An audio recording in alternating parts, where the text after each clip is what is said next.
Welcome to Pretty Lies and Alibis. Let's seek the truth and travel the long road to justice together. What you know, Alibiers? I'm Gigi. Welcome to another episode of Pretty Lies and Alibis. A little late tonight because my kids had registration for their high school classes. My daughter is starting her junior year, and then next year, I'm just going to be a mess the whole year, y'all, because she wants to go to college in Ireland. Ireland. Crazy. They grow up so fast. It is insane. Real quick, want to give a big thank you to Danella, Lauren, and Sybil for the donations. I really do appreciate that a lot. And so as we go through this series, I know we did the text series where Fruit Loop and I went back and forth reading these texts, but sometimes I may stick some of these in if they are relevant to what we're talking about or give a little more context to where we're at. So, but no, I'm not going to throw them all in. So, Fruit Loop did her what you know facts. Well, I learned a really interesting song fact today. So I grew up on Dolly Parton, like love, love, love Dolly Parton. And 9 to 5 was one of the movies that I watched a lot as a kid. And so I didn't know this, but when she was writing 9 to 5, she wrote that song in between scenes filming the movie. And she used her acrylic nails to, at the beginning of the song, if you're familiar, it sounds like a typewriter. It's not, it's her nails. So she would use her nails to get the beat down for the song. And in fact, her acrylic nails have a credit on that album. Really cool stuff. Maybe I should do like weird song facts or something because like that I'm a music freak. Got my Stevie shirt on. I'm superstitious, so I'm hoping we get good seats somewhere in a Stevie shirt every day till they go on sale Friday. All right. So if you guys remember a couple of episodes ago, we talked about the changes that Melanies' dad started noticing in the springtime with her. She would talk about light and dark spirits, referred to people as like warriors, and talked about the second coming. So when Steve would try to question Melanies about what she was saying, she would say, I've got my revelation, you get your own. Well, he told investigators during one of their interviews that his wife, Christine, would travel once a year to Melanies and Brandon's house to kind of help them out. They have 4 kids. It's, it can get crazy. But the last trip had a really big difference. And Steve said his wife told him the house was just really filthy and unkept, and there were holes in the wall. Christine had never seen the house like this and essentially spent the entire trip trying to clean up. And everyone was constantly on electronic devices. Melanies was constantly on her phone and then just would randomly get up and say she was leaving for a couple of hours to go to the temple. And his wife said that happened every day while she was visiting. So you start to see that big change in her around springtime, according to her dad. So on May 1st, Charles emails someone that Lori didn't want a divorce, but wanted to live under the same roof and not be his wife.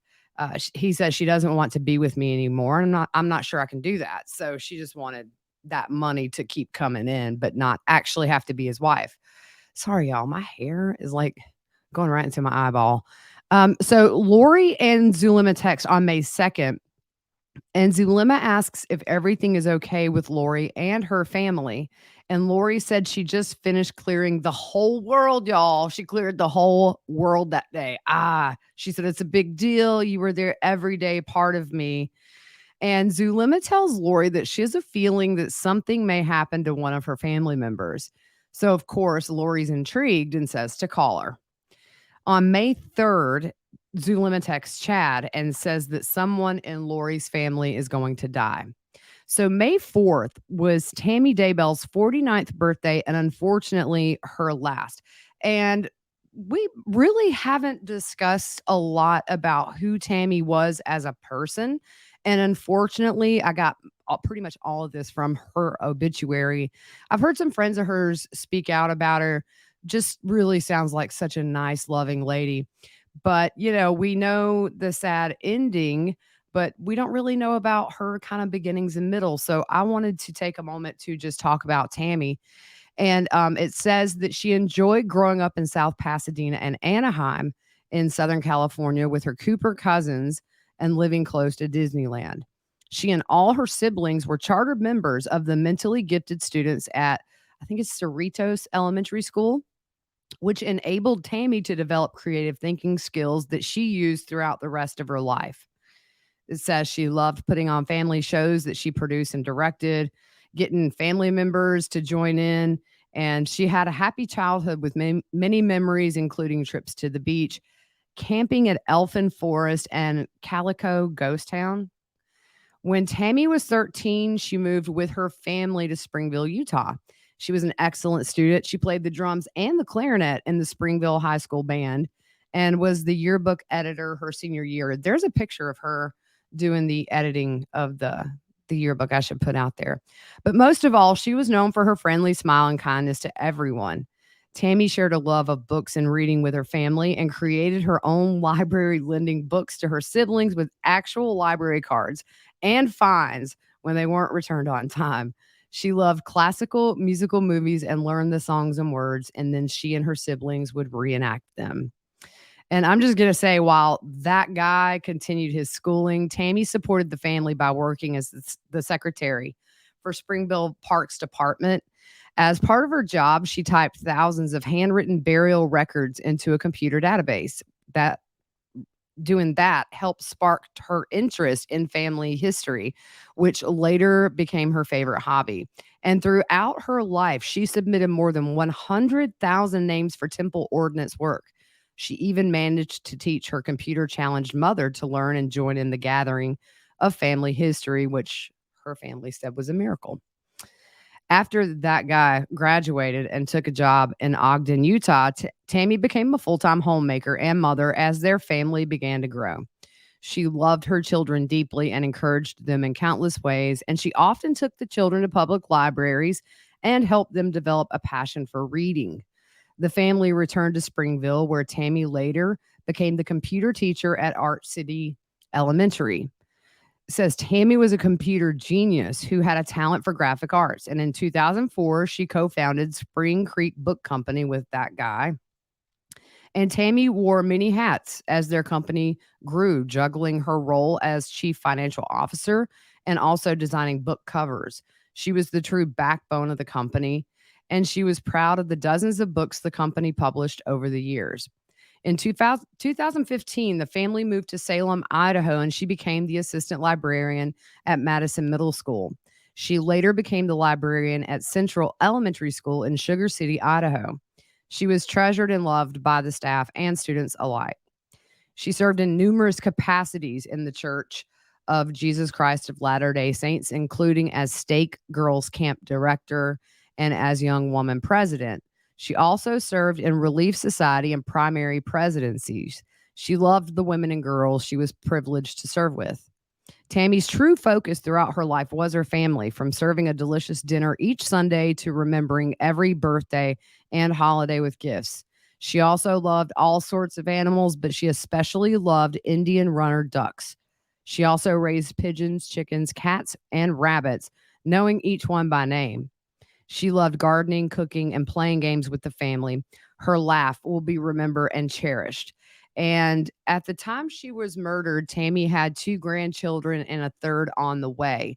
And I just want to, I think a lot of you guys know, but if you're new to the case, you may not know. Her family started a nonprofit in her honor called the Tammy Douglas Daybell Foundation. And you can Google that and go to the website.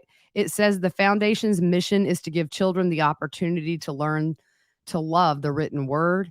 Tammy loved books and children, and she was also a school librarian at the time of her death. Donations will be utilized to give books to children that they may keep for themselves, assist libraries with various programs, and support literacy programs across the country. We are excited to begin fundraising events and ask for volunteers. Programs are being developed that will allow you to make a difference in your community, wherever that may be. Volunteer opportunities will be announced in the near future. Please watch our website for more updates. So that's TammyDaybellFoundation.com. And the cool thing is this: not everybody has money to donate, but if you shop on Amazon At the bottom of her foundation page is a link you can click, which will designate a portion of the profits to go to her foundation. And I think that's really, really cool. So, Alibuyers, get on it. If you don't already support charity on Amazon, let's send some money into Tammy's Foundation. So, let's go back to these crazy texts. Zulema texts Lori, I was under attack this afternoon right after I had a message at the temple today. Could we try and do a call with you and Serena? Can you talk? Lori responds, yes, try to call me. There are 18. The 18 are not out till Thursday, but since the DE are all gone from the earth, the entities are stepping it up. Okay. Um, yeah. So May 5th, 2019 is when she takes the screenshot of the malachite rings found on Lori's iCloud. This is 2 months, I might add, before Charles is murdered and a little over 5 months before Tammy Daybell is murdered. So we know they were planning to marry before then, but we know for a fact by May 5th, she's looking up wedding rings. Also, there is a Zoom call with the girls, and in text, Lori asks Zulema what powers they're going to use. And Zulema says crystals, vibrating fire, ice, water, lightning, wind, stormy sky, fiery cherubim. And Zulema says, I feel the ice is going to be the most critical because, as Mel said, it paralyzes them. After the Zoom meeting, Lori texts Zulema, how fun to have all of us together. Powerful. May 6th, Zulema texts Lori, is Garret aware of who we are? As you know, Ned Schneider, who was the fake entity in Charles, became Garret. That was the second one. Zulema says, last night I had a very vivid and disturbing dream. I was at your house. It was a very big house, and Garret was there. You were there. Your daughter was there.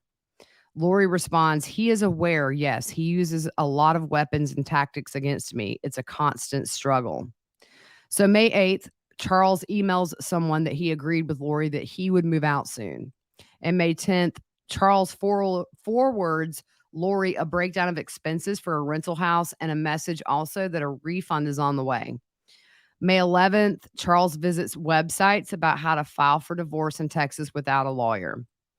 On May 17th, this is interesting. I'm going to put this picture up on screen if you're on YouTube. So on May 17th, Chad goes to West Jordan, Utah to talk to filmmaker Devin K. Hansen about making a movie out of his book, Chasing Paradise. In December of 2019, Fox 13, Salt Lake City, and November 2021 on Dateline, they interviewed a model and actress named Valentina and also Devin Hansen. So how they got involved in this is interesting. Valentina's family reached out to her and said they saw her picture on a book cover, which was Chasing Paradise. And it was a stock photo that she had taken during a photo shoot. So Valentina reached out to Chad after realizing the main character was similar to her in her own life, which led to this meeting that if you're on YouTube, you can see the picture between Valentina and Devin Hansen, who was a local aspiring filmmaker. And Devin told Dateline in 2021 that he was super excited, thinking this would be a big break for him as an independent filmmaker. And at the meeting, Valentina said Chad talked about the afterlife and they bounced things off of each other. And also Tammy got involved as well. They bounced things kind of between Chad and Tammy and Devin and Valentina. Devin sent Chad scripts to look at, then all communications stopped. The last communication, Monday, September 23rd, the day we believe JJ was murdered, or we know JJ was murdered. And so the response that Chad gave to Devin was, thanks so much. They later saw on Facebook about Tammy's death and sent messages to Chad expressing their support. Valentina told Dateline he responded to her and said thank you, and that correspondence seemed very normal. And at the time of the interview with Fox 13 Salt Lake City, this was in December of 2019, they had tried to call Chad a few days earlier but got no response. Valentina said it was just all crazy and unexpected. And Devin said he was in shock and the movie idea clearly was canceled. But I just thought that was interesting that, that was going to happen. So May 21st, Lori tells the group, which is Zulema, Gibb, Melanies, Serena, Christina, and Nicole, that she can't do a conference call because she's being monitored and it's not safe for her. So I think this maybe was a casting out session. And Gibb told investigators that Zoom call did happen, and they had two or three more. And everyone, as we know, had their own roles in these casting out using the elements and things like that. So May 25th, JJ turns 7, and unfortunately, that is that sweet boy's last birthday. But I wanted to talk a little bit about some of his teachers at his school. As you guys know, me and Fruit Loop both worked on a high school level with kids that have autism, so we totally get what his teachers were saying. They had gathered to honor JJ after, I believe, they were found. And they talked to Arizona Central, which is a website you can go to. They shared memories of JJ's smile, his joy, and his dance moves. One teacher said, I remember him just being so excited to come here to school, running down the hall. He could not wait for class to meet teachers, play along with friends. JJ loved it here. He loved being around his peers. The classroom was his home. And, that is something that I saw every single day working in a contained class is these kids form bonds like brothers and sisters. And they have their own routines together, and the teacher has their own routine. And it is like a little home where they feel comfortable and safe. And it was always so amazing to see the friendships just so solid. The teachers also said that I thought this was precious, that JJ brought a whole suitcase full of stuff from his home on his first day. Another teacher said that JJ was one of those friends that he was going to do great things. We worked with so many different types of children. JJ was just one of those that you knew could possibly go back to a mainstream classroom, that would play sports or go to dances, graduate, maybe get married, and then that was taken. And another teacher said Charles Vallow was a great father. He would do anything for his son. He was on top of it at school, provided what you needed to have to be successful, and said that JJ was just a happy kid. And there's one of my favorite videos that I've ever seen of JJ is when Charles is picking him up and Kay and Larry are there, and he is so surprised. The little giggle in his voice, it's just man, what a beautiful little moment captured that just shows pure joy in this kid's heart. So yeah, bless it. May 27th, Lori is in Arizona. And in text messages, she tells Zulema she is recording a podcast at Gibb's house, and they make plans to meet at the temple in the celestial room.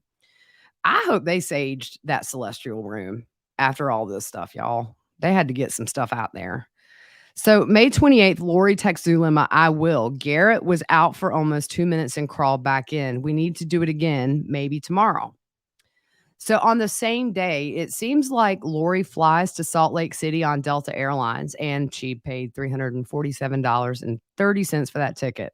Now, I got really confused here, guys, and I think maybe it's just like so much of looking at documents and it just got overwhelming. But like for 2 hours, I tried to figure this out.